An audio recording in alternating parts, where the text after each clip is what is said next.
we're going to take a real look at the investor landscape. It turns out that they're not all the same. In fact, they come in a great variety of sizes, shapes, and we want to understand who are they, why are they investing, what motivates them.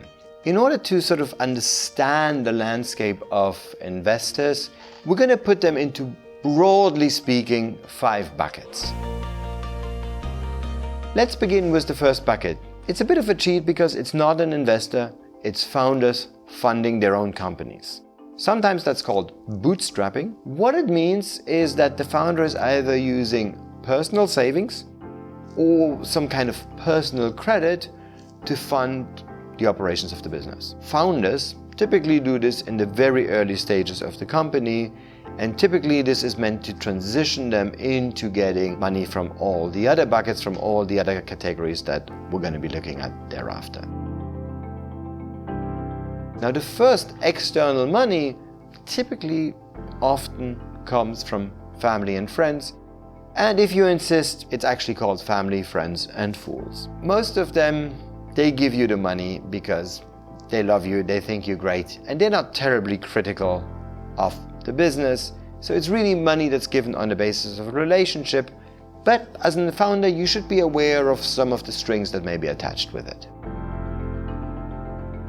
The third bucket is angel investors. Angel investors are private individuals who fund startups. The term actually comes out of Hollywood because angel investors was the term used for those who financed films where nobody else wanted to finance. Angel investors, the best way to think about them is wealthy individuals who can fund a company, but individuals that don't have a prior social or family relationship to the founders. And that's why they're different from the initial category of family and friends, because these are basically people that the entrepreneur has to go and find and ask them for their money, their private money. Importantly, angel investors invest their own money.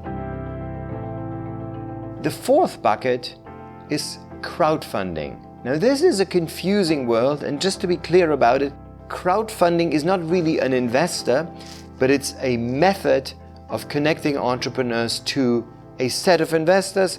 Oftentimes these other investors are actually angels, or they could even be family and friends or other investor types. But what's unique about crowdfunding is that there's an intermediary, a platform that helps entrepreneurs connect with investors. In the world of crowdfunding, there are 4 broad types.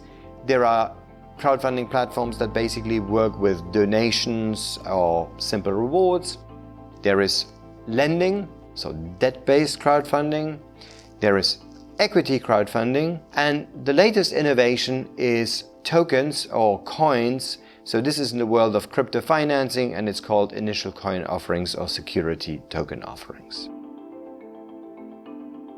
The final 5th bucket is a very large bucket. It is all the professional investors, that is to say, organizations who have funding that can be deployed into startups. The big elephant in the room is going to be venture capital.